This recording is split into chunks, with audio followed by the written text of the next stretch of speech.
জাতীয়তাবাদী ফোরামের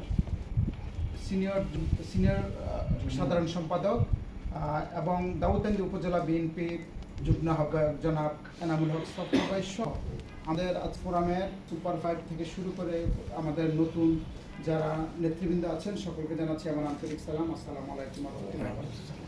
আজকে আমাদের প্রধান অতিথি এবং প্রধান বক্তা বক্তব্য দিয়েছেন। আমি আসলে বক্তব্য দেওয়া ঠিক না, সমাপ্তি করার কথা, তারপর দুই একটা কথা বলি। আমাদের এই ফোরামের এটা হয়েছে 4 মাস অতিক্রম করছে। আমাদের এই কমিটমেন্ট ছিল যে আমাদের 3 মাসের মধ্যে কমিটিটা পূর্ণাঙ্গ করতে হবে। ইনশাল্লাহ আমরা কমিটি পূর্ণাঙ্গ করার প্রায় দ্বার প্রান্তে চলে এসেছি। আগামী 4 মে আমাদের অভিষেক এবং সাংস্কৃতিক প্রোগ্রামের মাধ্যমে আমাদের অতিথিদের কে সামনে রেখেই আমরা একটি ঝাঁকজমক প্রোগ্রামের মাধ্যমে আমরা আপনাদেরকে কমিটি উপহার দেওয়ার জন্য আমরা চেষ্টা করছি। ইনশাল্লাহ আল্লাহ চাইতে হয়তো বা সেদিন আমরা সেটা বাস্তবায়ন করব।